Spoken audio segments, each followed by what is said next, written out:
recording. Okay, and share the screen. Nami Mantra. Okay, who would like to do invocation prayers? Anybody? Yes, Prabhu. Go ahead. Do you want me to? Okay. Anyone. Namam Vishnu Padaya Krishna Parishthaya Bhutale Shri Mate Bhakti Vedanta Swami Iti Namine Namaste Saraswate Deve Gauravani Paracharine Nirvishesha Shunyavadi Paschatya Aditarine Jai Shri Krishna Chaitanya Prabhu Nityananda Shri Advaita Gadadhar Shri Vasadi Gaur Bhakta Vrinda Hare Krishna Krishna Krishna Hare Hare Rama Hare Rama Rama Rama Hare Hare Vachakalpataru Vakshacha Kripa Sindhu Evavcha Patitanam Pavanam Vyo Vaishnavyo Namo Namah Sabhi Vaishnav Jan ki jai. Bhagat Jan ki jai ho. Thank you, Prabhuji. Hare Krishna. Ki jai ho. Bhagat ki jai ho. Hare Krishna, everyone. I hope everyone had a good Diwali and Govardhan Puja. And you are all set for Bhishma Panchak. I don't know how many of you are going to observe, but it's a nice thing to observe as possible. I know it's not possible for everyone. Hare Krishna, Prabhuji. Hare Krishna, Prabhuji. Dandavat Pranam. How are you? Good, Prabhuji. How are you? Good. Okay, so today we're going to complete Canto 10, chapters 89 and 90, and then we'll move on to Canto 11 today. Let's see how many chapters we are able to do. But any questions or comments before we start?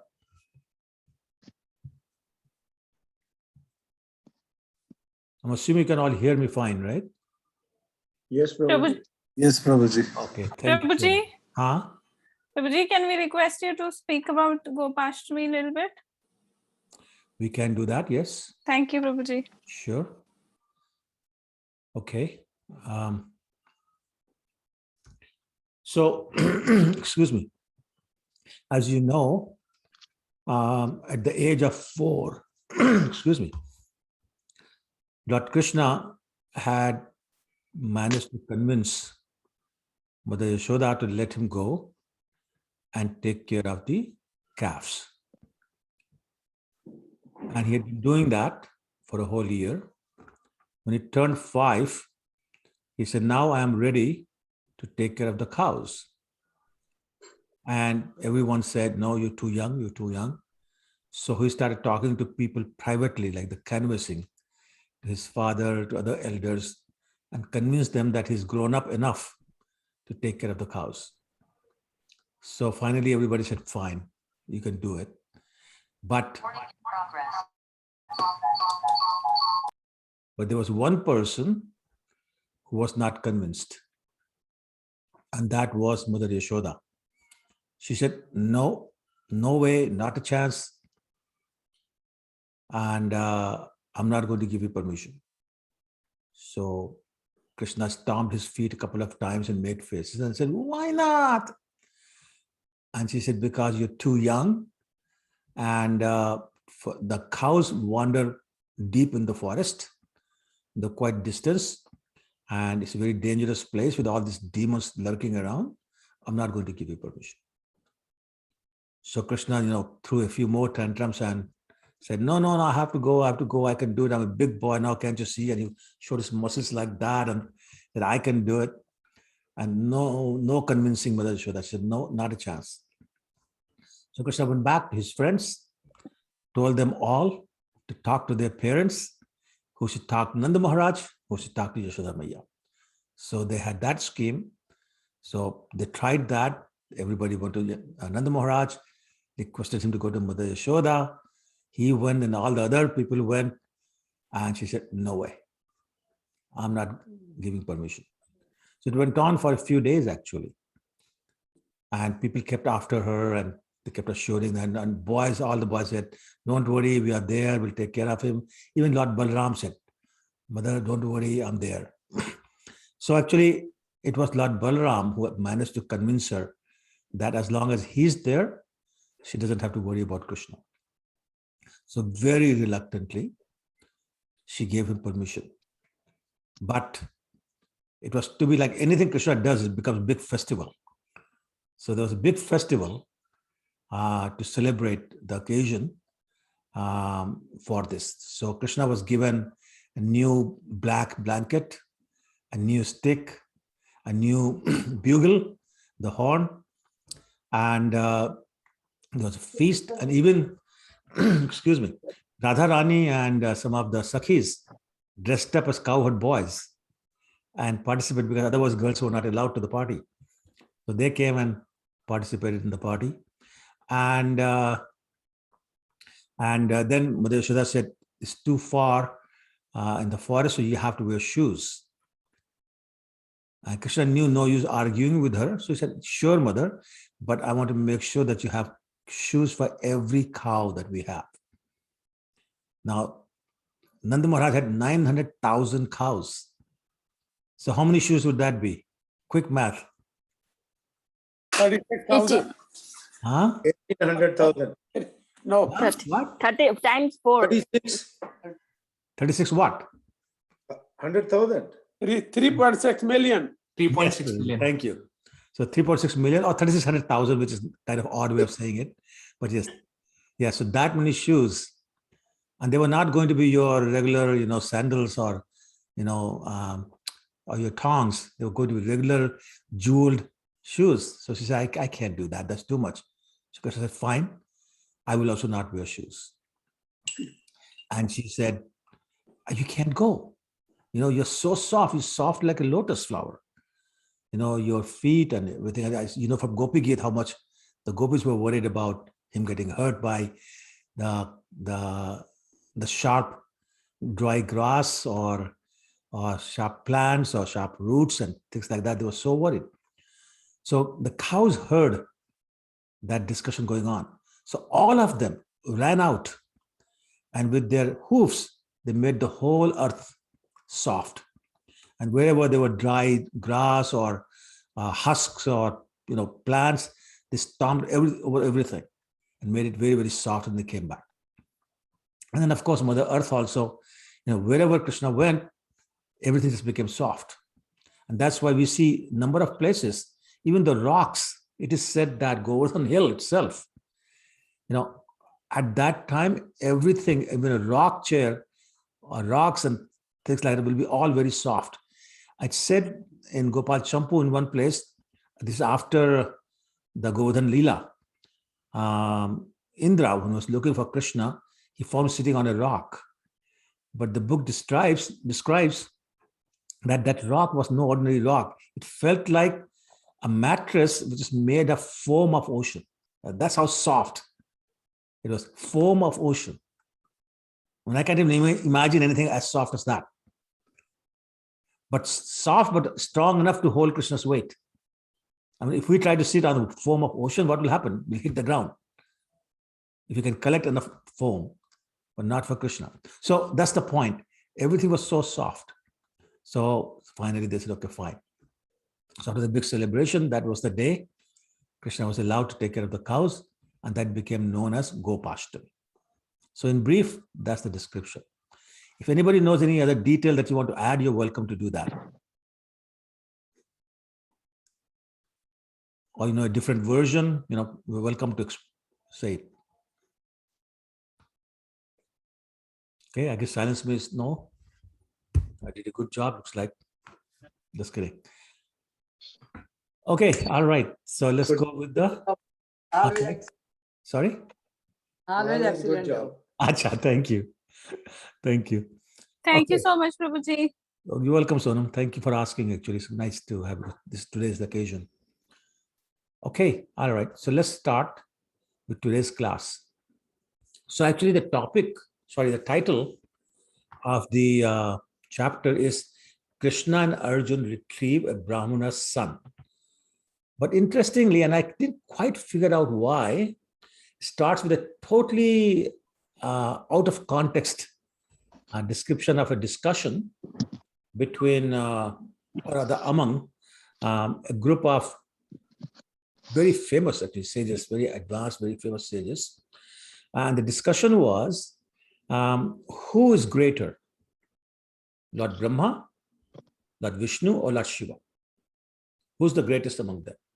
And they had all sorts of Shastric discussion, but they couldn't find anything convincing enough to say, for guarantee, we can now say this one is the greatest. So Bhrigu Muni was there, and so they deputed him. Say, you have responsibility to go and establish it beyond any doubt. Who's the greatest? So Bhrigu Muni thought about what's the best way to do it.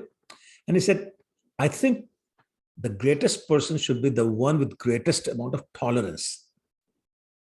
Because he felt that tolerance is the quality and sure sign of greatness. So he left that place to go test.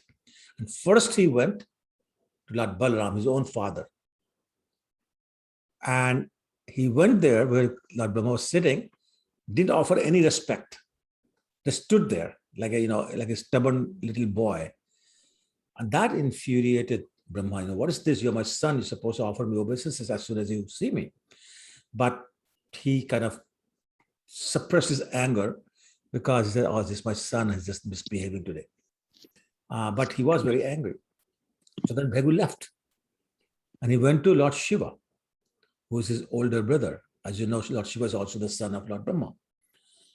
So Lord Shiva saw Bhrigu, his older brother, and he rose from his seat and moved forward with his hands stretched like that to embrace him.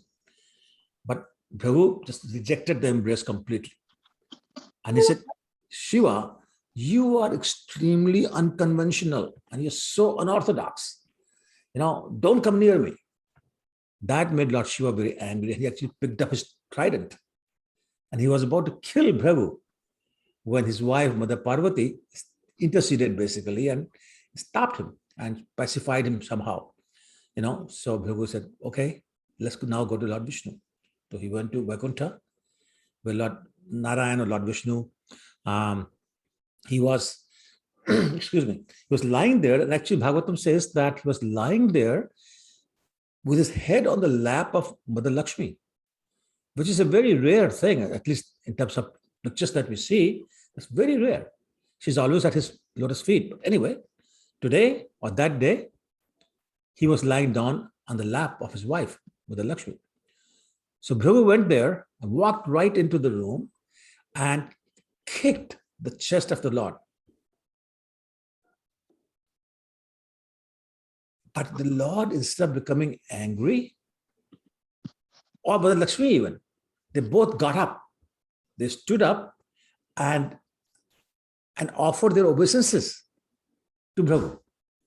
And Lord Narayan said, welcome, Bhrigu Muni, please have a seat. Rest a while. You must be tired. Please forgive us. My dear master, he called him master. He said, my dear master, for not noticing your arrival. And then he said, please purify me by giving us the water that has washed your feet.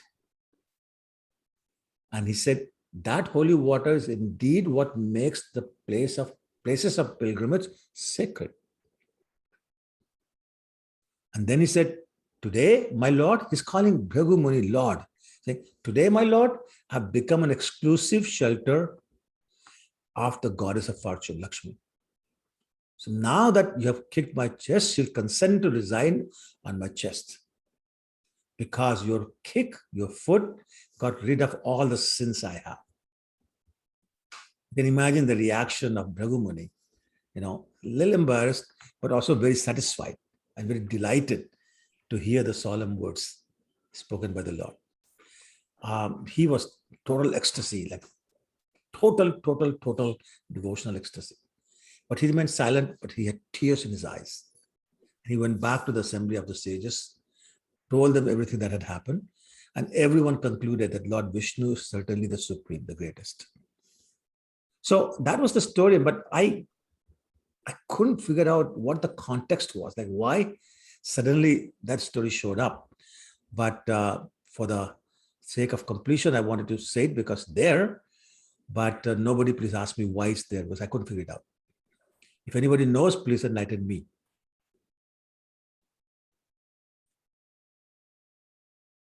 Okay, all right. Then I'll keep going.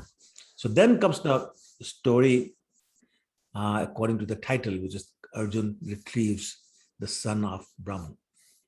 So what happened was that there was obviously many Brahmins. There's one Brahmin living in Dwarka.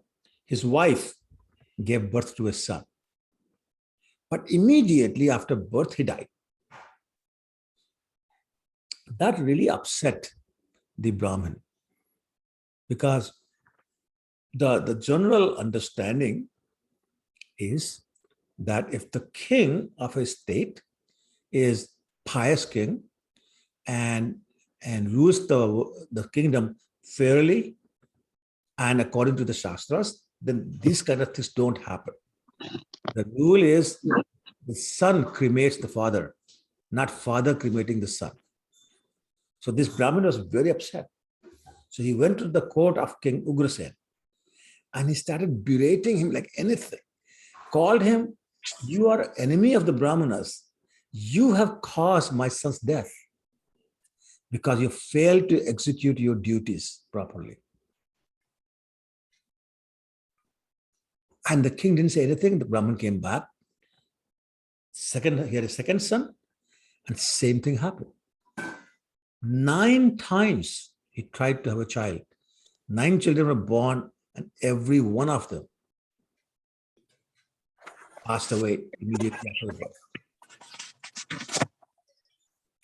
So when the 9th son was dead, he again went back to the king Ugrasen, and started berating him.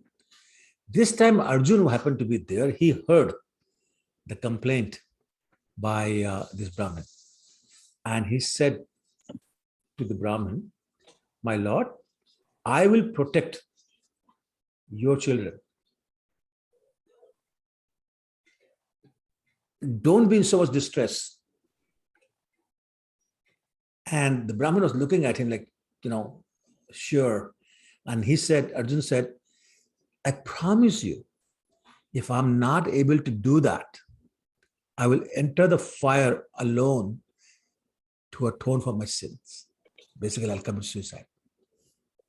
And the Brahmin said in a very sarcastic way, he said, listen, mister, neither Lord Shankarshan, not Lord Vasudeva, not Lord Pradyumna, not Lord Aniruddha, they were able to save my sons. They were not able to save my sons.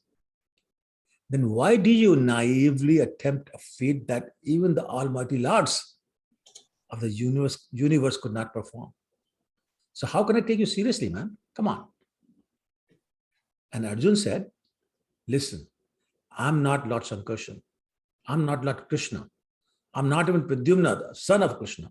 And I'm not Aniruddha, the grandson of Krishna. But I'm Arjun, the wielder of Gandiva bow. Do not minimize my ability. I have fought with Lord Shiva and I've satisfied him with my chivalry. I will bring back your sons, even if I have to defeat death in a battle. So Brahman said, okay. He was convinced. He said, I'm convinced. And he went home to try for the 10th child. So sure enough, a few months later, the wife was pregnant. When the due date was near, like maybe 1 or 2 days away, Arjun was informed, and he went to, excuse me, actually Brahman this time went to Arjun, informed him, and beggingly said, please, please, please, please, protect my child from death this time. I can't take this anymore. So Arjun, he did his mantras, pure water, Achman, and obeisances to Lord Shiva, and chanting all the mantras and getting his celestial weapons actually. And he strung his bow Gandiva, and he fenced the whole house of this Brahmin where the birth was going to take place by shooting arrows attached to various missiles, basically. And he basically turned the house in a cage of arrows, literally. And these arrows were pointing upwards, downwards, sideways, so covered from all directions. Nothing can come in, nothing can go out. And he said, now you're protected by dear Brahmin, don't worry. However, didn't work. All his efforts, Arjun's efforts, were to no avail. As soon as the child was born, he began to cry, and then this time disappeared with the body. So not only he left his body, he left the body, like took the body with it. Now the Brahmin, you can imagine how upset he would be. He started deriding Arjun, berating Arjun, swearing at him, really, really badly. And Arjun was so embarrassed. He said, okay, I got to do something about this. So Arjun went to the planet of Yamaraj, asked him, and he said, Yamaraj said, no, I'm sorry. None of us brought this Brahmin son here. We have no idea. And Arjun searched through the entire 14 worlds, anywhere and everywhere he could think of, but he could not trace that little kid.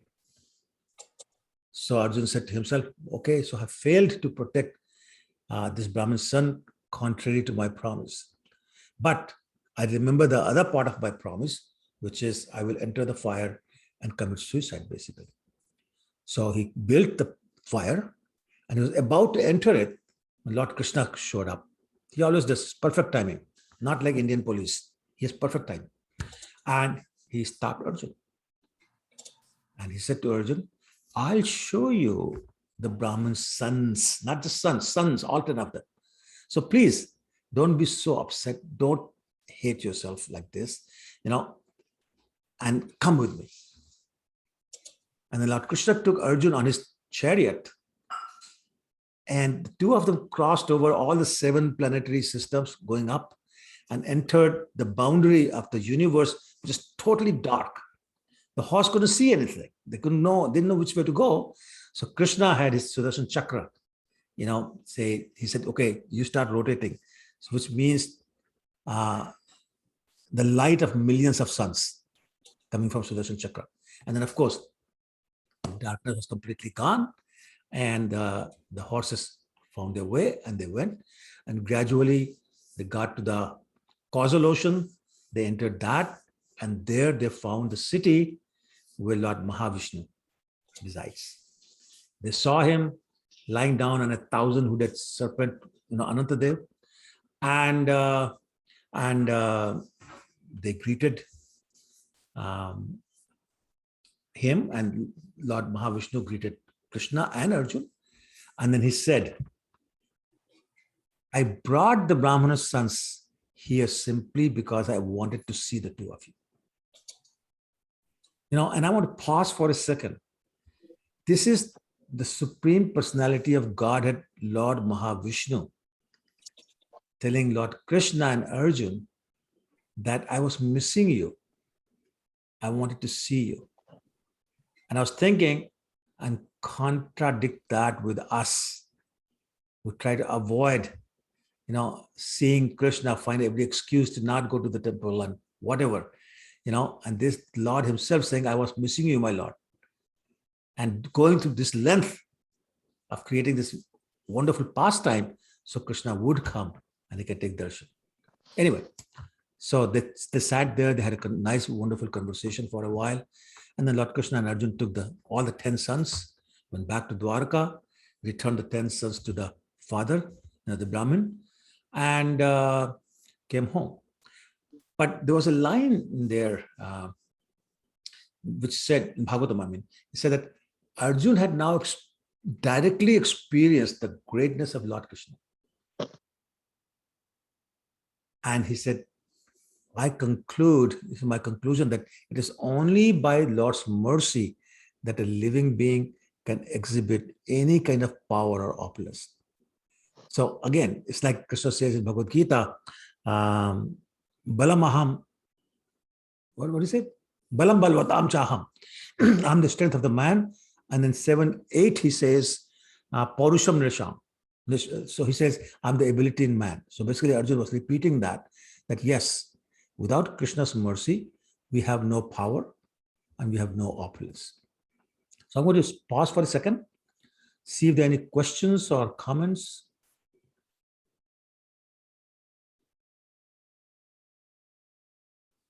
Okay, all right. Then I'll keep going. Okay, then the final chapter of the Canto is chapter 10, which is basically a summary. There's no pastimes or anything like that. Basically talks about how Krishna continued to live in Dwarka in his 16,108 palaces with his queens, and how he would enjoy sporting with them in the lakes, the ponds, and playgrounds, etc., etc. They play with water, they squirt on each other, and they have basically the husband-wife kind of fun, and sometimes along with the children. And then it describes that, so Lord Krishna had 10 sons and a daughter with every one of those 16,108 wives. I want to ask you, how many children is that? Of course, we know Pradyumna was the foremost among them. And Pradyumna's son was Anirudh. And we have all heard about how Pradyumna got married to Rukmi's daughter, and Anirudh got married to Rukmi's granddaughter. And Aniruddha's son was Vajranab, who's the one responsible for rediscovering all the places of Krishna's pastimes and building so many temples, and specifically 3 very famous deities. Who knows what those 3 deities are that Vajranab was personally responsible for getting carved by Vishwakarma? Jagannath, Baldev, Subhadra. I'm sorry? Jagannath, Baldev, Subhadra. Jagannath what? And Baldev and Subhadra Mata. No. This is Madan Mohan. Yes. Gopinath. Yes. Gopinath, Madan Mohan, and Govind. Govindji. Yes. Yes, of course, Govindji. And now Madan Mohan is in Karoli. yes. And Govindji and Gopinathji are in? Karoli too. Huh? Govind is Karoli. No. Jaipur. Yes. Jaipur. They're in Jaipur. Last. And there's a wonderful story about how 3 deities happened. I don't want to digress too much, but basically he called different stories, different versions have different person's name. Some say he called Mother Kalindi, some say he called Mother Rohini, and some say other wives of Krishna. Anyway, to confirm that this deity looks exactly like Krishna. So the first one that was carved was, who knows? The first one, Madan Mohanji. And she said, only his feet look exactly like Krishna. So he had a second deity carved, and that was Gopinathji. And she said, only his chest looks like Krishna. So then he had third deity carved as Govindji. Says, yes, that's the face of Lord Krishna. So that's how we ended up with 3 deities. Okay, all right. And there are a couple of other things in this chapter that really got my attention. Like I say, if you calculate the number of children alone, such a large number. But then he said that King Ugrasen had an entourage of 30 trillion attendants. And I read it 5 times. It's not million, it's not billion. It's 30 trillion attendants. And all living in that place called Dwarka. Millions of family members and then trillions of servants. Anyway, so that's the final chapter of Canto 10. And we are now going to move to Canto 11. But once again, I'm going to pause and see if there are any questions, comments, corrections, frustrations, anything, any Asians.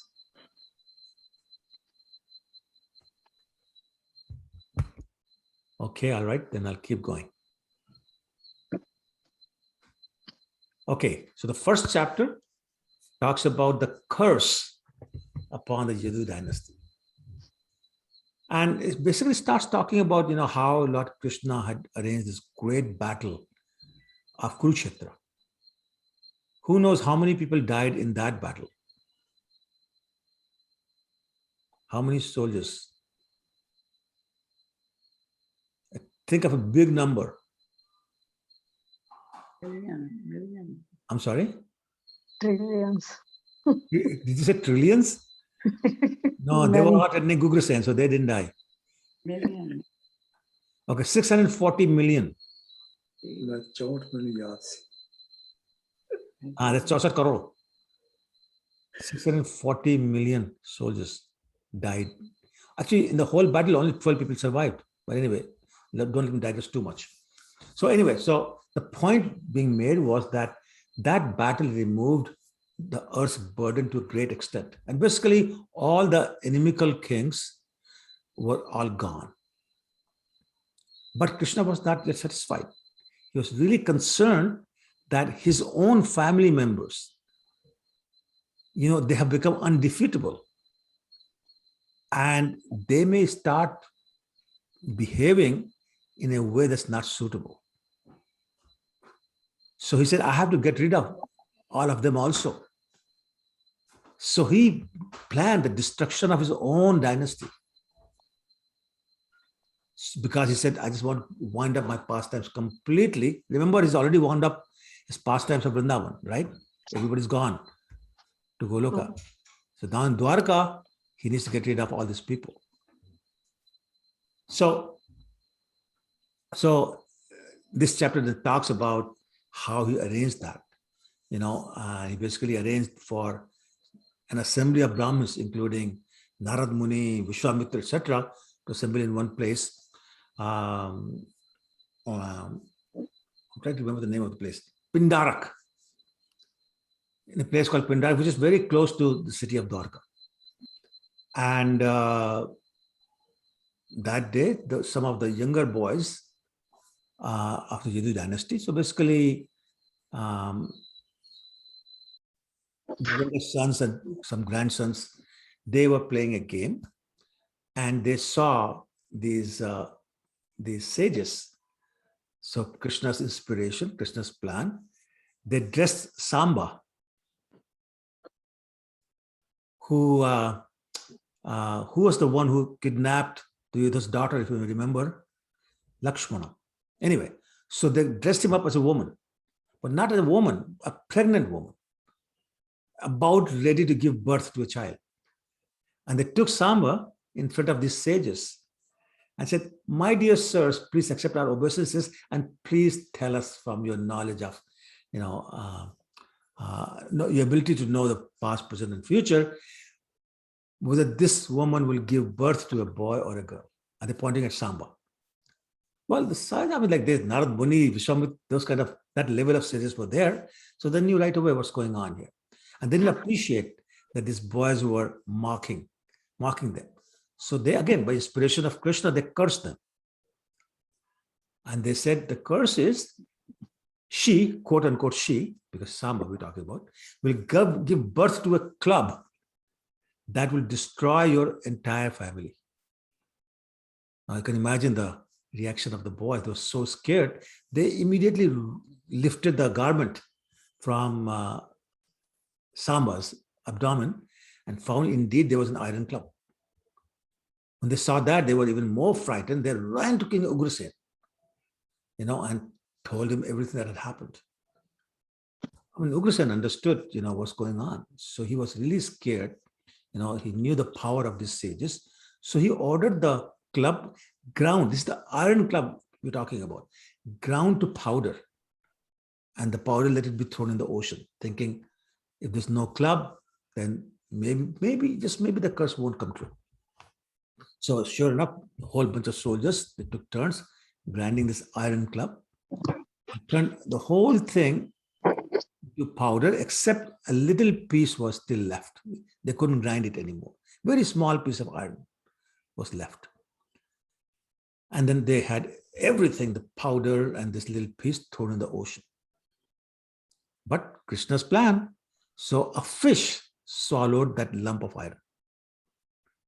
And the waves carried all the powder to the shore, where they grew, what do you say? Yeah, grew, I think that's the right word. They grew into groves of canes. Not sugar cane, iron cane, but same shape.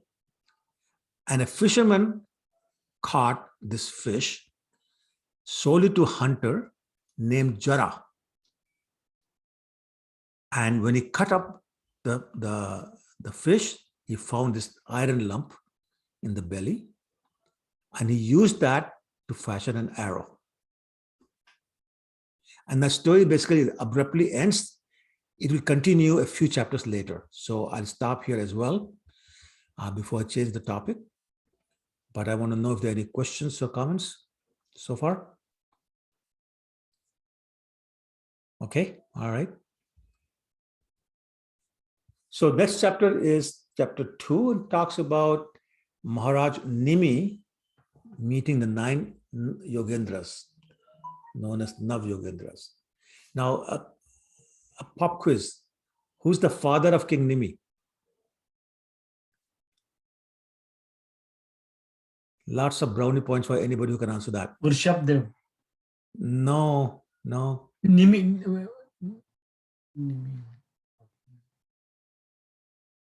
No, Prabhuji, can you please ask the question, who is the father of Yogendras? I think it was answered before I asked it. But anyway, just to please you, I'll ask, who was the father of the Yogendras? Prabhuji has already answered, so I don't get anything.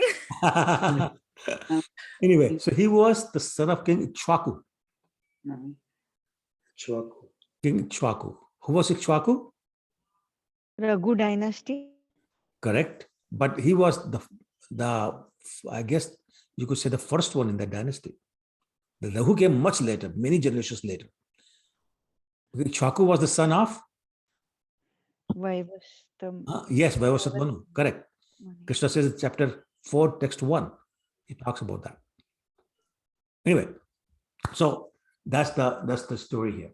So what happened was that once Narad Muni arrived at the home of Vasudeva. Oh, I should also add that Narad Muni had kind of decided to hang around Dwarka. So he stayed there because that's where he got the opportunity to see Krishna almost every day, worship him whenever possible. And he didn't leave Dwarka for many, many days, actually many, many months. And when I read that, I said, wait a minute, Narad Muni had a curse by Daksha. What was the curse? That he can't stay in one place for a longer time. Correct. He cannot stay in any place for more than 2 or 3 days. Yeah. But he stayed for months. So I'm saying, hey, wait a minute, what happened here? And then Bhagavatam explained that because Dwarka is Krishna's place, no curses can be effective in that place. So as long as in Dwarka, he can stay as long as he wants. But the moment he leaves Dwarka, he has to keep moving. So anyway, so that's why he was there. So one day he visited Vasudeva, the father, Lord Krishna. And Vasudeva, of course, he knows all the etiquette. So he got up immediately, worshipped Narad Muni, properly with all the etiquette, greeted him with great amount of respect. And then he said, my dear Lord, I'm fortunate to have a darshan today.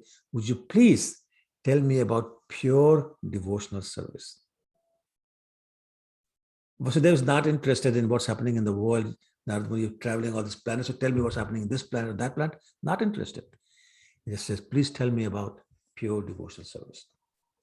So Narada Muni didn't answer it directly, but he related the whole conversation between King Nimi and the son, and the Nav Yogendras or the 9 Yogendras.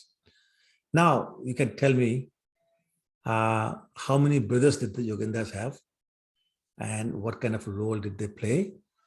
And then, if you really want brownie points, tell me the names of these Nav Yogendras. 91 brothers. Yes, okay, correct. The 9 brothers had 91 other brothers, correct. Total 100. Who was the most famous one? Bharat Maharaj. Yes, Bharat Maharaj. Okay, all right. And so, who can tell the names of these 9? Serious brownie points coming your way. And if you're lucky, I might even send brownies with it. Okay, I'll start giving hints. Kavi is one. Havir is another one. Anybody? Anything? Kavi? Antariksh is third one. Pipalayan is fourth one. Nothing coming to your mind yet? Prabuddha is fifth one. Chamas, sixth one. Drumal, seventh one. Karbhajan, eighth one. And now I'm going to fail. Who's the 9th one? I already said Antariksh, right? Okay, I'll think of it. I'm sure it'll come to me. So those are the 9 brothers. Oh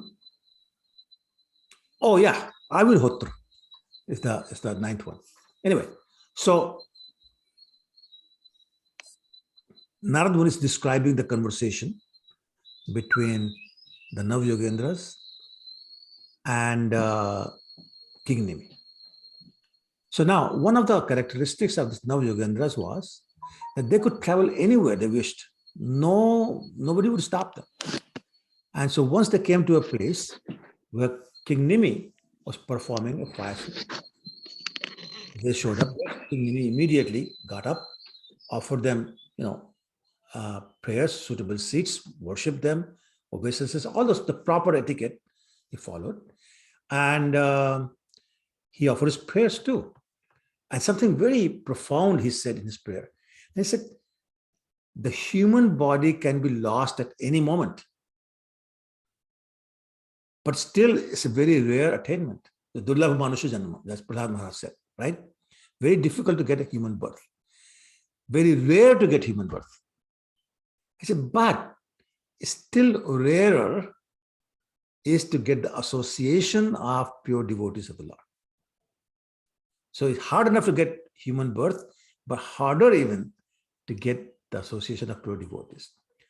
And he said, if one can get the association of these pure devotees, even for a fraction of a second, then all the benefits comes to that person.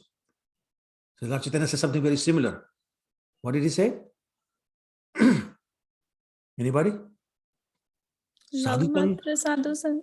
Yes. Sadhu sang, sarv shastra ko hai.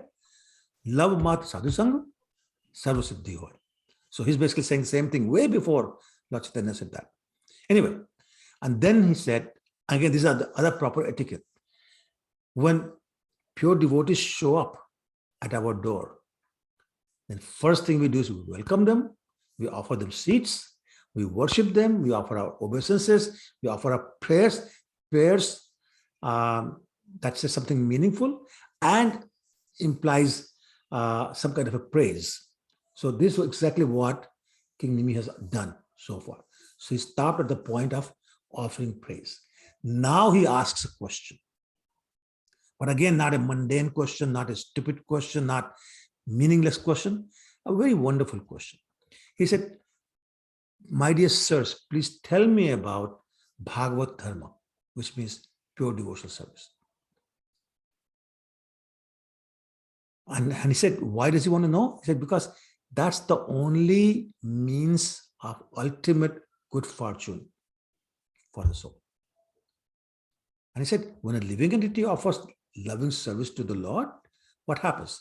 The Lord is immediately satisfied, is pleased. And depending upon the purity, he may be so pleased that he will actually sell himself to that devotee. And there are many, many verses, including the one that Advaitacharya used to chant when he was trying to call Lord Chaitanya to appear on the earth. What was the verse?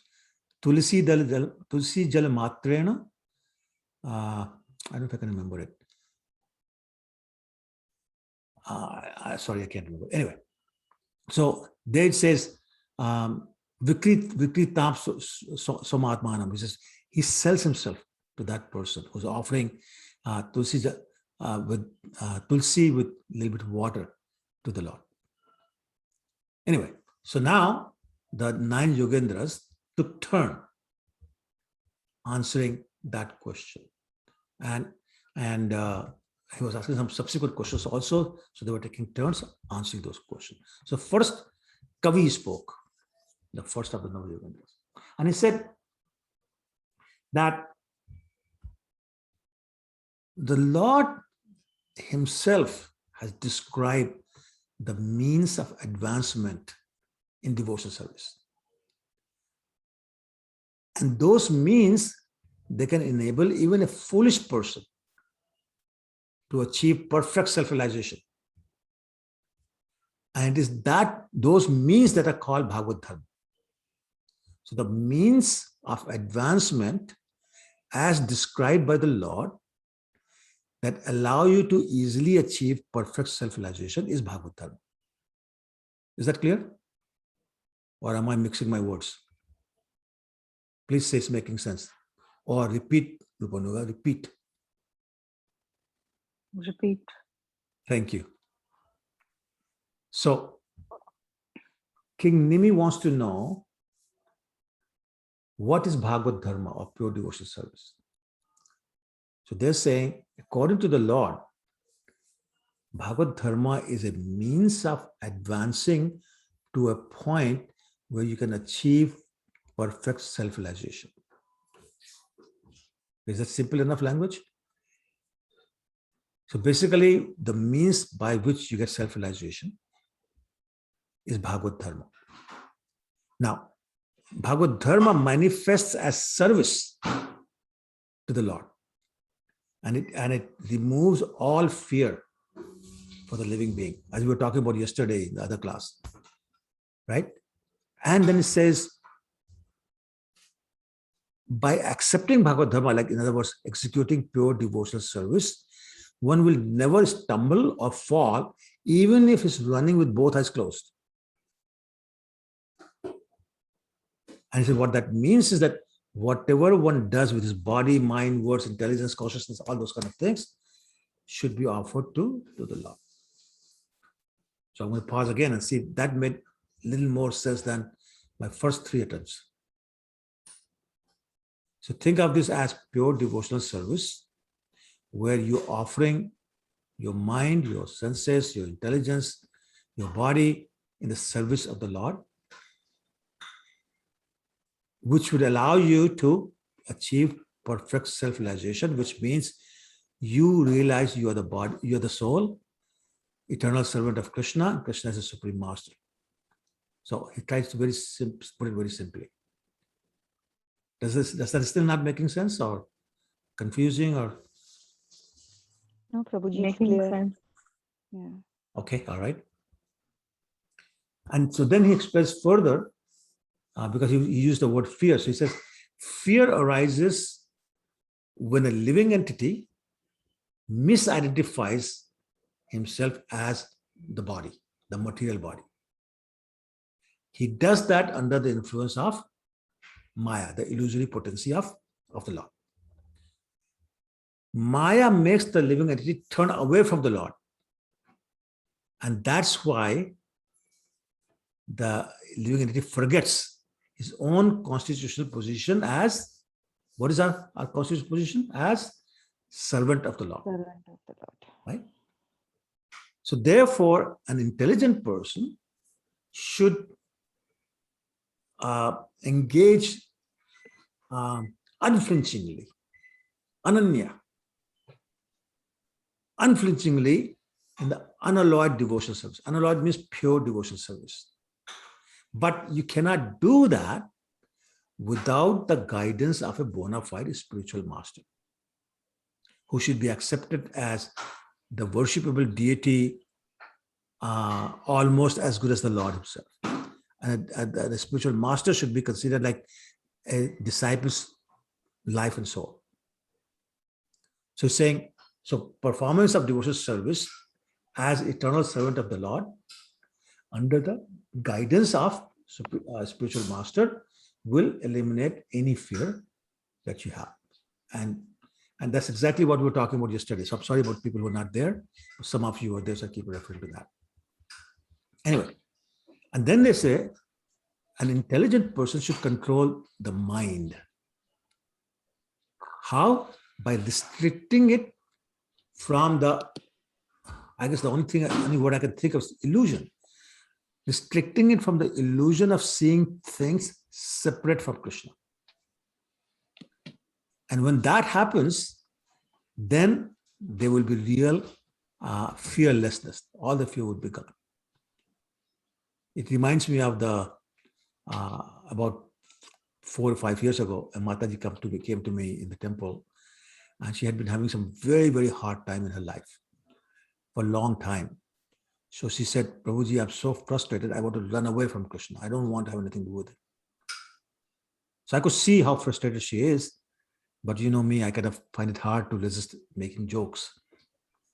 So I said to her, Mataji, please do run away. Go to a place where there's no Krishna, and that place doesn't belong to Krishna. When you get there, please let me know, because I want to be there too. And I looked at her. So she looked at me for about 30 seconds without blinking. And then she started smiling. She says, Prabhuji, I know what you mean. There is no such place. And that's what we have to remember. There's nothing that's outside the jurisdiction of Lord Krishna. So stop wasting time. Have that much intelligence that everything's under the control of and under the jurisdiction of Lord Krishna. And if we accept that, and we accept ourselves as the eternal servant of Krishna, there will be no fear.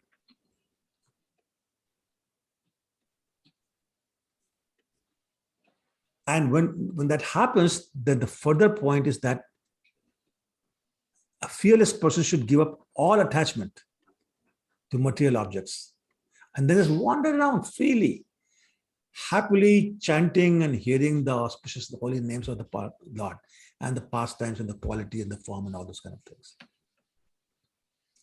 Because it is by chanting the holy name of the Lord that you will come to the stage of love of Godhead. And remember, Tarata Sunicha and Tarori Vasashuna.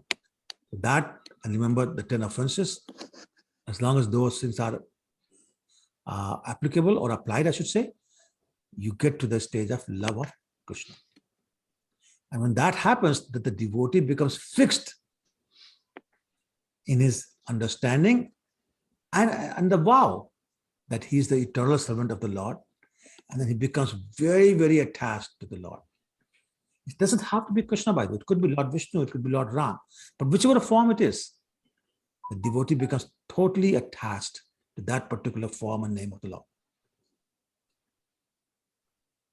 And then you start to see all these ecstatic symptoms, the 8 ecstatic symptoms: laughing out loud, crying, body trembling, hair standing on end, falling down, getting unconscious, and singing like crazy madman, dancing like a madman, all those kind of things, without worrying about, oh, what will people say?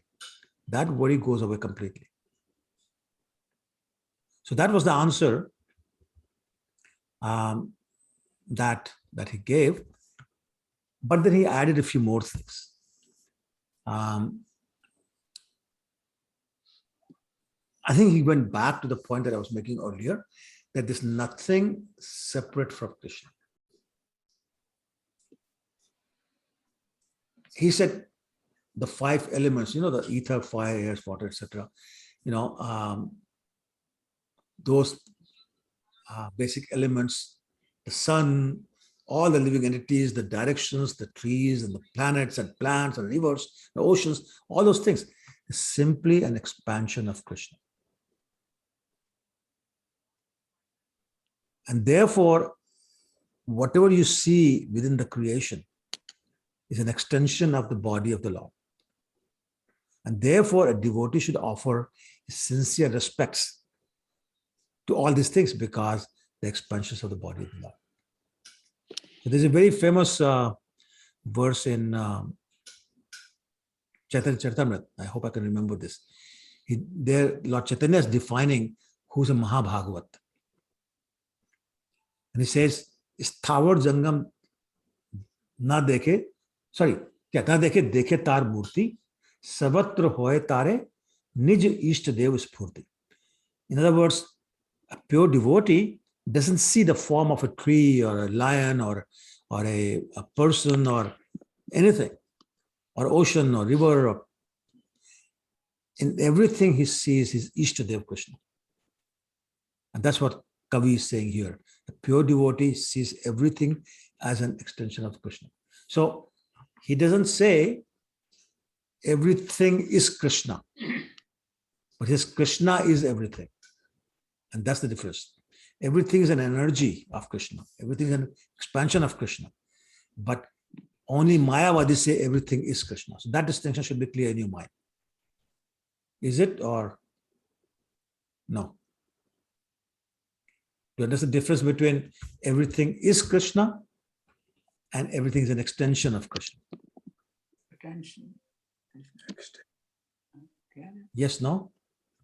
Yes, Prabhuji. Everything is energy of Krishna. Yes, energy of Krishna. Thank you. Okay.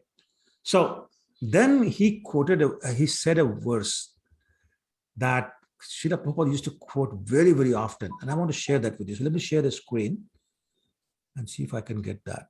1 second.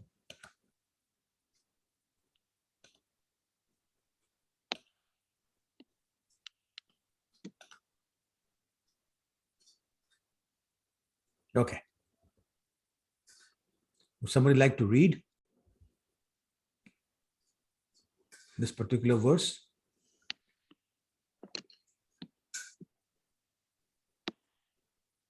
No? Okay. I can try, Prabhu. Please do, yeah. Bhakti pareshami bhavo viraktir anyatra chaisa trika ekakala prapadya manasya yatha shnata swas tushti pushti shukta appavonu gasam. Thank you. Very nice. Somebody wants to read the translation? Devotion, direct experience of the Supreme Lord, and detachment from other things, these three occur simultaneously for one who has taken shelter of the Supreme Personality of Godhead. In the same way that pleasure, nourishment, and relief from hunger come silently and increasingly with each bite for a person engaged in eating. Yeah, so this was a verse that Srila Prabhupada must have quoted hundreds of times. It's so important. And basically it is saying that devotional service, the direct experience of the Lord and detachment from other things happen at the same time for the person who has surrendered to the Lord. And a beautiful example is given, the person who's eating. So what happens? As the person eats more and more, slowly his hunger disappears. Person reduced and finally disappears. And he feels nourishment and the pleasure, right? And these things happen simultaneously and increase with each bite, right? I think you can relate to that example. So Jiva Goswami is explaining, and I have this just below this, that bhakti or devotion is like tushti. So remember that three words in the last line of the verse. Tushti, pushti, chudapayo, anughasam. See that? Yeah, the tushti is satisfaction.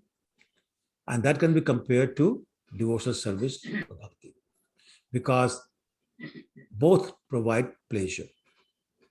Right? If you go to Bhagavad Gita chapter 9, text 2, Raj Vidya Raj Guhyam Pavitram Idam Uttamam, right? What's the last line of that? Sukham Susukham Kartum Avyayam. Pratyaksh Avgavam Dharmam Susukham Kartum Avyayam. Susukham. Same thing. It's great pleasure to perform devotional service. Right? And then the next word, Pareshanubhava, is the experience of the Supreme Lord. Or I should say direct experience of the Supreme Lord. It's like pushti, the nourishment. We eat this nourishment because both the bhakti and the nourishment is what sustains your life. And then finally, virakti, which is detachment, and shuddha apaya, which means cessation of hunger, or okay, I'm full now, I don't want to eat anymore. They're the same thing because they stop any further hankering of that, so that one may have shanti or peace. So did that make sense? Okay, if it did, then I'm going to stop sharing. And actually, you know what? I want to go to another verse. And that verse is important because we have been talking about taking shelter of a guru. But then what is a guru? So let me share the screen one more time. Let's go back to the same screen. Okay. So I'm just going to move up. This is where we were before. Okay. Would somebody like to read this verse? A very famous verse.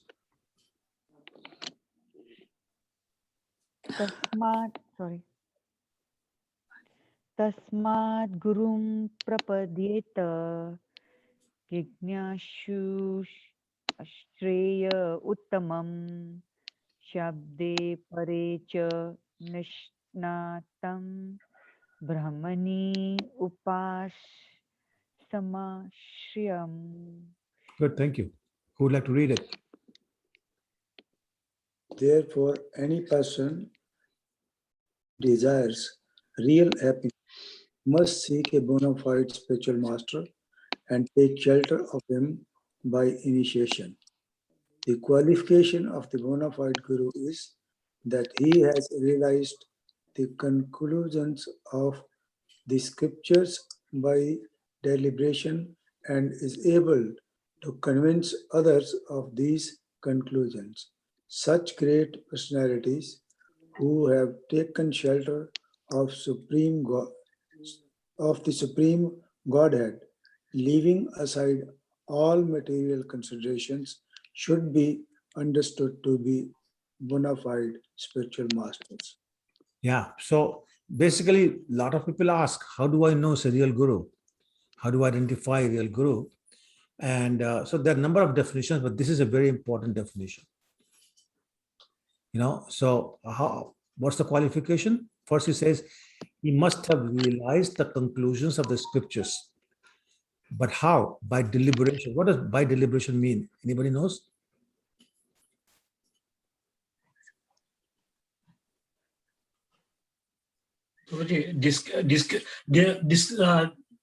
Deliberation means discussion and debating, or what you call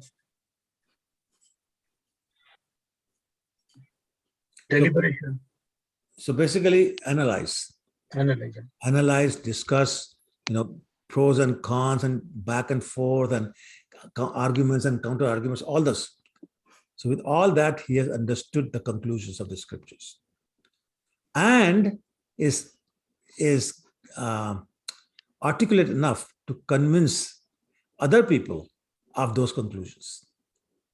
Because otherwise, as soon as somebody resists or gives a counter argument, they become quiet. No, that's not a guru. Like if you read some of the books like Self-Realization, Science for Self-Realization, and some other books of Srila Prabhupada, there's so many conversations he has with other people who don't agree with him at all. And he's able to convince them that this is how it is. Right? So that's very, very important. And the next quality is they've taken shelter of the God. What does that mean, taking shelter of the God? What does that mean?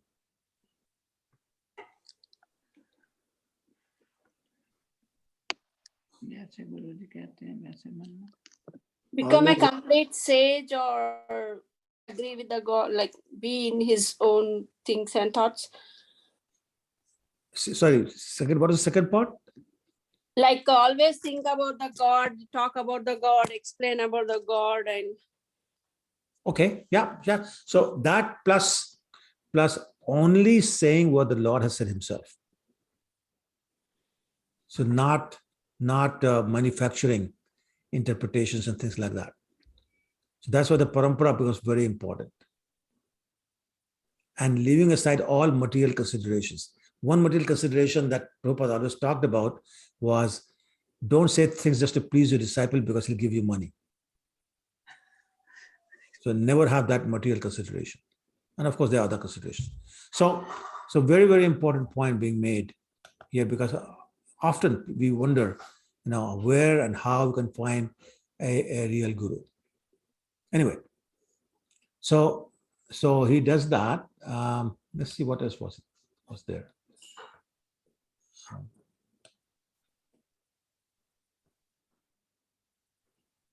Trying to remember what else was there. Okay, anyway, so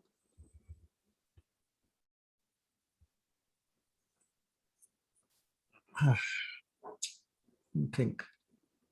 Yeah, you know why? I want to go back to that analogy of the meal with the devotional service, because what I want to talk about is that when a man is busy eating, especially a very hungry man, is busy eating, consuming this sumptuous, tastiest food, and the more hungry you are, the more good taste, right? That person is not interested in anything else happening around him. Don't talk to me, don't disturb me, let me just eat, I'm so hungry. Don't talk to me about the movie, or don't ask me to do this or that. Just let me focus on eating. Anything else is like disturbance to him. He wants to concentrate on this meal, and that's it. So, Srila Jiva Goswami says, just like that, the one who's advancing in Krishna consciousness, as he's advancing, he considers anything unrelated to devotional service of Krishna as an obnoxious disturbance. So in that sense, it's the same. Don't disturb me, don't bug me, don't bother me. Let me keep doing what I'm doing. Eating or devotional service. However, there's a big difference between eating and performing a devotional service. What is that? A person who's eating, of course, he's not interested in any other activity, but increasingly becomes uninterested in the food itself. Right? A hungry man has eaten already 10 chapatis and few bowls of rice and few bowls of dal and sabji and 10 rasgullas, and then you offer him another rasgulla or gulab jamun. He said, "No, Mataji, thank you. I had enough. No, Mataji, thank you. I can't even see it." That's the kind of feeling they develop. But a person who's experiencing Krishna becomes totally uninterested in everything else, but never not interested in Krishna. As a matter of fact, his attachment to Krishna increases at every moment. What does that mean? It is just opposite to that example. I'm sorry, Babu? Just opposite to the example of Yes, eating. correct. But why is that? Because Krishna is not material. Devotional service is not material. Food is. So therefore, what means that the transcendental things like the qualities of Krishna, like the pastimes of Krishna, like the form of Krishna, beauty, all those kind of things, they're not material. So therefore, a person is never satiated by relishing the happiness or the bliss of these things. Just like we often talk about, you keep singing a Bollywood song, and after about 15 repetitions, you say, okay, enough, I can't hear it anymore. But you can repeat Hare Krishna Mahamantra 15 million times, and you still want to hear more and more and more. And that is the difference between devotional service and eating. So let me pause for a second and see if there are any questions. Did it make sense? And Hare Krishna Mahamantra, Prabhuji, can be sung in any tune of the world, but not that Bollywood songs again. That's correct also. So you enjoy more and more. Yes. Yes. Okay, so then Maharaj Nimi asked 3 more questions. So we'll handle one at a time. The first question he asked was, okay, great discussion on devotional service. But now tell me about, what are the symptoms of different categories of devotees? And how do you distinguish between them? So he was talking about, the first class devotee, second class devotee, and third class devotee. That Chaitanya Charitamrita talks in great detail about. So he was asking that. Then he asked, what, actually I'm going to wait. Let me discuss the answer of that question first, and then we'll go to the next one. So this is still, Kavi is done. So next brother, Havi comes in. It's Havir actually. Havir comes in. And he answers this question. He says, the first class devotee or the most advanced devotee, he sees Krishna within himself. As a result, he sees everything in relation to Krishna. This is what we were discussing 5 minutes ago. And he understands that everything that exists is eternally situated within the Lord Krishna. So let me repeat that because I want to make sure it's clear. A pure devotee or first class devotee sees everything in relationship to Krishna, or in relation to Krishna, I should say. And he understands that everything that exists is situated eternally within Krishna. A second class devotee, on the other hand, also known as Madhyam Adhikari, he offers love to Krishna. He's a very sincere friend of all the devotees of Krishna. And he shows mercy to ignorant people who are innocent, but just don't know. And he disregards people who are envious of Krishna. So let me repeat that. The second class devotee or Madhyam Adhikari offers his love to Krishna, like he loves Krishna. He's a sincere friend to all the devotees of Krishna. He shows mercy, compassion to ignorant but innocent people. And he disregards, just ignores people who are envious of Krishna. Is that clear? And Kanishta Adhikari, the third class devotee, he very faithfully engages in deity worship at the temple. But he does not behave properly toward other devotees or people in general, just really bad behavior. He is also called a materialistic devotee. So that was the answer to that first question. So I'm going to pause again and see if it's making sense. Or is it getting really confusing? I'm seeing some faces that are looking tired, so maybe it is getting confusing. But that begs another question, which is, most of the stories are now done. And Canto 11 and Canto 12 are mostly philosophy, which would be discussion like today. So the question is, how interested are you in that?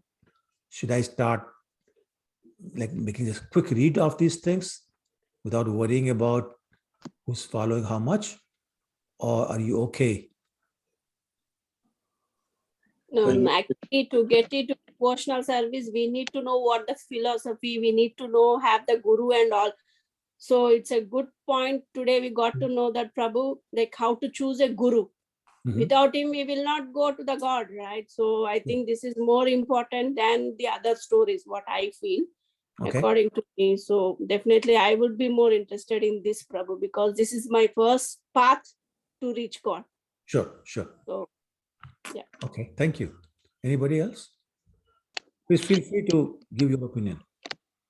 Yeah, Prabhuji, we need a philosophy because that gives us the faith in that. Mhm. That's what it is. Yeah, I will be interested in philosophy too. Okay, Mataji, thank you. Everybody like it. Everyone wants the details, Prabhuji. So anybody who Me too. thinks otherwise, please speak up. It's like totally a non-threatening environment here. It's okay to say, you know what, Prabhu, I'm not ready for that. And there's no shame in that. So personal choice and personal taste. It gives you additional knowledge, Prabhuji. That's true. Okay, all right. So then I'll continue. So then Maharaj Nimi asked next question. And that question was, what are the typical religious activities of a Vaishnava? How does he speak? This sounds so much like a question that Arjun had asked Krishna in Bhagavad-Gita. Anyway, so Havir responded and he said, a Vaishnava sees this whole world as the energy of the Lord. And that Vaishnava is neither repelled nor blissful or elated, even when engaging the senses with the sense objects. So Vaishnava sees, this is what we were discussing a few minutes ago also, Vaishnava sees everything as the energy of the Lord. And the material happiness, material distress doesn't bother him. Like, it comes and goes. Agam apaino anityo. Comes and goes, like the seasons. And then he started talking the different categories of the devotees that we had just discussed. He said, the foremost devotee of the Lord, and the term he used was Bhagavat Pradhan. It's the foremost devotee. Pradhan means foremost, or the chief. That foremost devotee of the Lord is not bewildered by the miseries of material existence, considering them to be inevitable. Like, dunya mein aaya hai to sahna to padega hi. Basically meaning that if you're in the material existence, you'll have to suffer. So miseries will come and go, they're inevitable, but it's not bothered by them.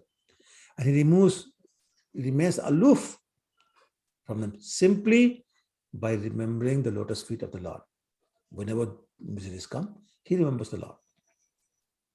So much so that Kunkanti actually said, Vipadasatu tashasvat tatra tatra jagadguru bhavatam darshanam yasyat apuna bhav darshanam. She said, bring them on, bring them more, bring more of them. Because whenever I'm in misery, I think of you. And I get your darshan, and that assures me that I will never have to come back to the material world. Mata Kunti says that. Mother. Kunti, yes. Or Ma Kunti, whichever title you like.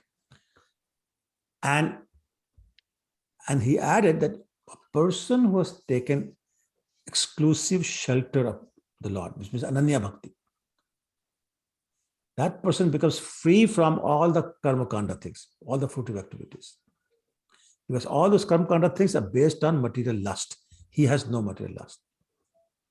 As a matter of fact, that person who's taken the shelter of the Lord is freed even from the desire to enjoy material things. So lust is gone, desire, even the desire is gone. And any plans for enjoying sex life, social prestige, money, power, fame, all those kind of things, they don't develop in his mind. And that he defines as Bhagavat Uttam, which means a pure devotee on a very high platform. Then he says, if despite birth in an aristocratic family and some prestigious position, presidency or whatever, king, queen, whatever, one does not feel any pride, then that is considered to be the dearmost servitor of the Lord. And the opposite is also true. Krishna can tolerate a lot of anarthas, but he does not tolerate pride, even in his pure devotees. And we know the story of the gopis, we know the story of Narad Muni, the story of Radharani, and so many other devotees. The moment there was a tinge of being puffed up, Krishna corrected. And then he says, when a devotee gives up the selfish conception of mine, this is my property, my and mine and I, and that is his, starts to distinguish.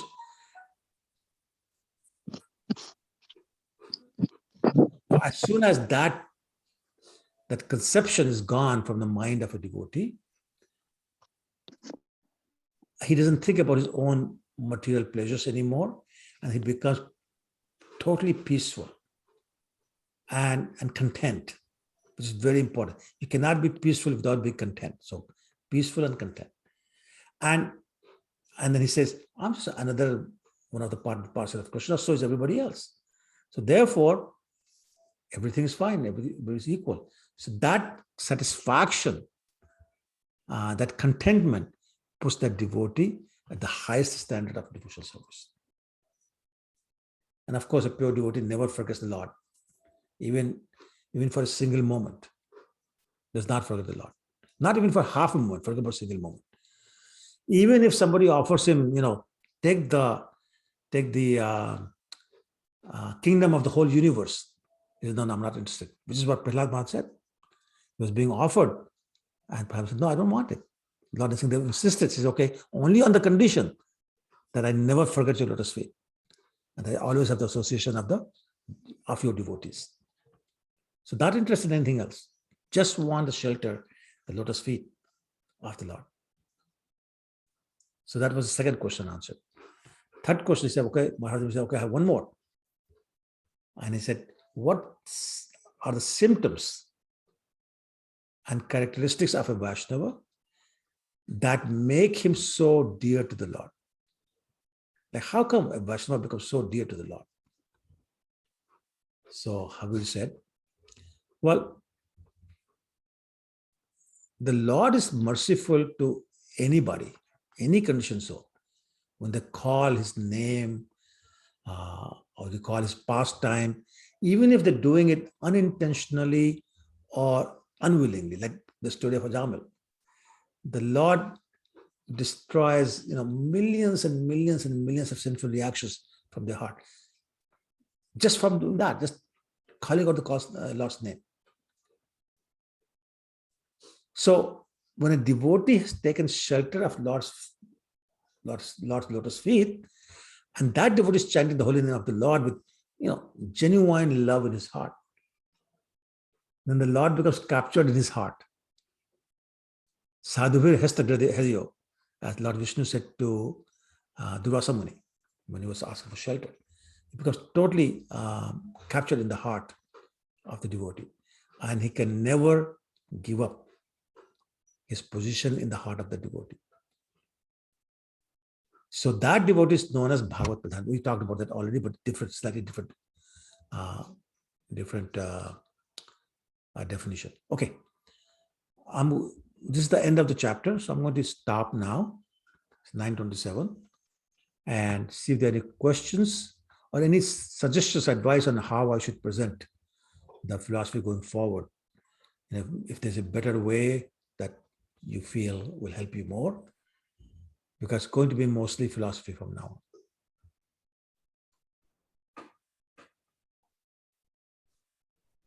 on. Prabhu, it is good. Just continue the same way. It's perfect. Okay, thank you. Can I hear from some other people also? Very nice, Prabhuji. We would like to listen to the same thing again and again. Okay, Prabhuji, thank you. Yes, Prabhuji, continue with this. Yes, Prabhuji, please Please continue. continue. Yes, we are good with this. Okay, all right. Yep. Thank you. Okay, so I appreciate that. And so I will continue. I'm very conscious of, getting you all bored out of your mind and put you to sleep. I mean, No, I am. no one will as sleep. The Prabhuji, no one can sleep So here. deep in this lecture, Prabhuji. okay, thank you. It is so interesting. You can't even think of anything else. Okay, that's good. That's good to hear. Thank you. Or you Thank can you. put that silence means we are into thinking. Oh, all right. That's good. How your words are implemented and how, okay, this is the answer from by that question. So could be Very that good. the reason. No, that's very good. Yes. Yeah. Thank you. Prabhu, I have a question. Go ahead. Prabhuji, the seva is the most important thing, when it comes to sadhana, seva, any kind of seva, the Mhm. chant. But sometimes what I'm talking about myself, I just do it for the sake of doing sometimes. I don't see there is love behind it. Though I continue, I don't stop, but there is no love. I feel the affection is missing. How do I? So even Lord Chaitanya said, Durdevam idisham ya na jani na anuraga. Durdevam idisham ya jani na anuraga. He said, I don't have any love in my heart. So I think I can speak for most of us on this call, or most of the people in the world, that we don't have love in the heart. That's why we are known as sadhakas. We are doing Vaidhi Bhakti. The definition of Vaidhi Bhakti is that it's done either out of fear, something will go wrong if I don't do it, or because the instruction of the Shastras. Again, if I don't follow Shastras, I'll be committing offenses and sins, or the instruction of the Guru or a senior devotee. That's why we're doing what we're doing. I don't think anybody on this call, for example, will claim, no, I got lots of love in my heart, pure love. I'm a pure devotee. If you are, please raise your hand so I can offer my obeisances right now. Yeah, at least we are trying. No, we are all trying. That's my point. We're all sadhakas. We're trying to get there, but we're not there yet. So as you know, this, maybe it will take few lives, maybe, but it may not take life. It depends on Hatuki Kirpa of the Guru or Hatuki Kirpa of the Supreme Personality of Godhead. Who knows when he can bestow his causeless mercy on us. so But Prabhuji, we are doing our effort to create love for him. So the rest is up to him when he can bestow his causeless mercy, Prabhuji. true. Remember the story of Damodar Leela, the rope being 2 inches too short, right? 2 finger lengths too short. What was the first one? What did the first finger represent? Love and Efforts. devotion. I'm sorry? Efforts.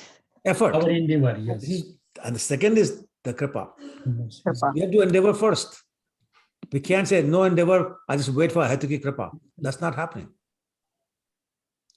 And that's what we're doing. We're endeavoring.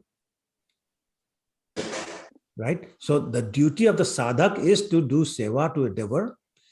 Then it will get you to Raganuga Bhakti. And then the next stage is Bhav Bhakti, which is the preliminary stage of love. And then it's love. So we are so far from there. So don't wait for the love to develop in your heart. Just keep endeavoring. What stage we are at? And there are 5 things that Lord Chaitanya recommended we must all do. Right? Chant the holy name, perform duty worship, devotee associate, but devotee associate means serving, not just sit by the side and do some gappa. It's also important the association of the devotees. I just said that, the devotee association. Yes, And then reading Srimad Bhagavatam and other scriptures. yes, that's right. And finally, is that reside in a dham. Yeah. But dham is not physical place. Yes. Dham doesn't mean you all have to travel to Vrindavan. You can be in Vancouver, you can be in Toronto, you can be in Burlington, Hamilton, Scarborough, wherever your home happens to be. Our mind got to be there. You can make that Vrindavan. Yes. So what is the Vrindavan mood? That's what's required. Anybody wants to help me with that? What is Vrindavan mood? Keep serving Lord Krishna always. Think of Krishna. Yes. Make your home as Krishna's service. Yes. Yes to all that. And Hare basically, bottom line being, it's all about Krishna, stupid, but nobody else. Hare That's the Vare. example we went through the eating of the meal. Become totally uninterested in anything else. Hare Vare Krishna Hare Chaitanya. Now, it doesn't mean that you quit your job, quit your family, go to forest. That's not what it means. It means you do what's necessary without becoming attached. That's what it means. So don't anybody please leave your family, your house, your job. That's not what it means. Keep with that. But just doing that as a duty. Okay? So those 5 things are what will lead us to that Raganuga Bhakti, then Bhav and to Prem. But we can't jump. It's like if you're traveling to Montreal from Vancouver, you got to go one step at a time if you're walking. I'm not talking about flying and all that. One step at a time. You can't jump over Alberta. You just can't. Right? You can't walk on ocean, so you have to walk on land. So therefore, you have to go through Alberta. And then Saskatchewan, then Manitoba, then Ontario, then Montreal. Right? So it will take time. You can't skip steps. You can't jump over. You have to keep doing it. But have the faith that you're in the right direction. But for that, you have to have the association of people who know the direction. That's your guru. Like you have to read the map, which are the scriptures.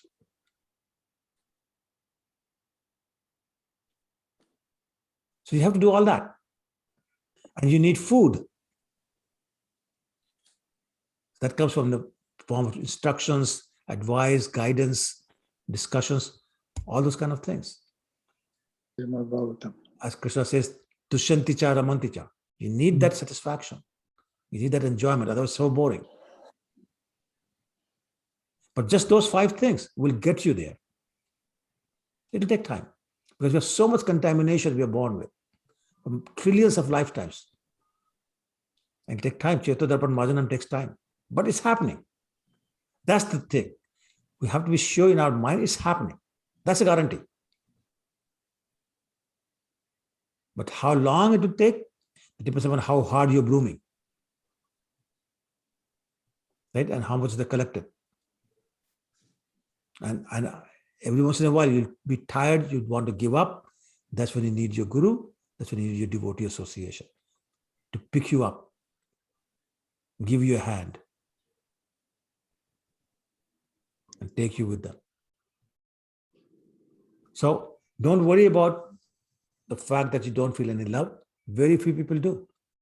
But we're trying to get there. And we can't give up because otherwise you'll never get there. It's like I always like to give the example of a little boy who's learning to walk.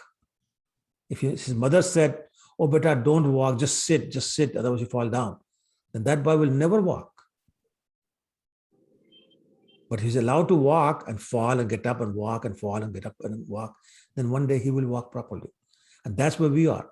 We are that little boy who's learning how to walk on the path of devotional service.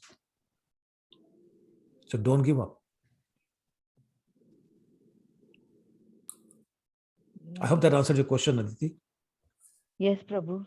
Yeah. And sincere efforts are required. That's Absolutely. And all the time. It's not just one day I chanted nicely. And second day, who cares? I did my quota. No. Right? I mean, a lot of people think like that. I remember once a brother of one of my friends was visiting Canada, invited him to our house. And He was a military person, so I was really trying to get him into some discussion of Krishna consciousness. And he said, oh, he visited this Vishnu temple. So I said, that's my clue. So I started telling him about ISKCON and the temple downtown. I said, please come visit. And his answer was, no, I'm here only for 3 months. I did my quota already. I went once. So no, that won't work. That won't work. The quota is unlimited. That's called non-stop devotional service. Apratihata, that's what it means. Non-stop. 24/7. Grihe thako, vane thako. Where you're in the forest or at home, you're sleeping or you're awake, it's constantly Krishna.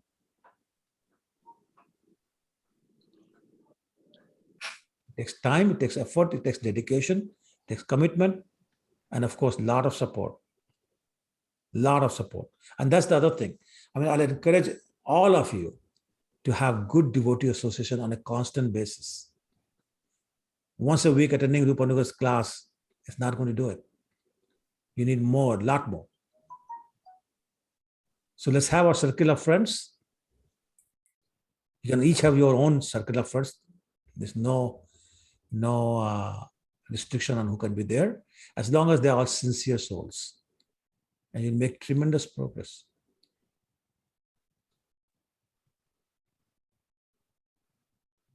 I would also add, Hare Krishna, everyone. Hare I Krishna. would add that it's important to also the devotee association in addition to having like-minded people.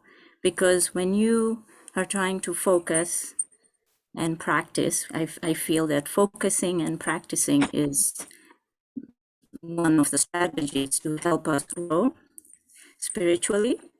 But you also need people who are on the same page as you are. Otherwise, the support will diminish. Totally agree with you. Yes. Totally agree. Very good point. Like you need people to say, okay, you know, I'm, say, for example, I try to get up at 5 in the morning and I do 5 rounds of japa in that 1 hour, for example, between 5 and 6. But I need people to encourage me, okay, push me to do more, a little bit more, a little bit more. Exactly right. I totally agree with you. Yes, for sure. That is really the real purpose of devotee association. Pick us up when we're falling down, help us move further when we're slowing down, and all those kind of things. Keep us on the path. That's what devotee association is for. Very good point. Thank you, Aditi Mataji. Okay, Hare Krishna. Hare Krishna, Mother. Hare Any other Krishna. questions? Thank you. Thank you, Mother. Thank you very much. Hare Krishna. Anyone else? Any questions or comments before we? Yeah, Prabhuji, I was thinking, these 9 Yogendras, we call them as the Vaishnavas because at the Sampradaya later on, you know, these Navnats, you know, I don't see them in that. Are they Vaishnavas? Oh, totally. They are known as perfectly self-realized souls.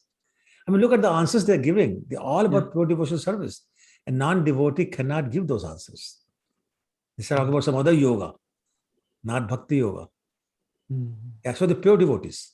Yes. So actually, you know, I'm glad you asked that question. So remember we were saying the 100 brothers? Yeah. So the eldest was King Bharat. He had 9 other brothers who also became Kshatriyas, and they were given 9 areas to rule over. And then these 9 and the other 81 were also Brahmins, but they were Karmakandi Brahmins. So that was the distribution of 100. 81 plus 9 plus 1 plus 9. And so these were the 9 pure devotees.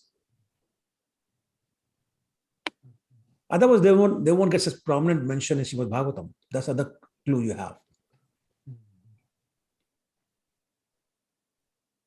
Thank you.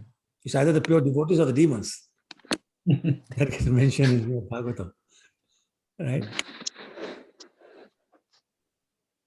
Okay, all right. Thank you very much. All of you. Thank you.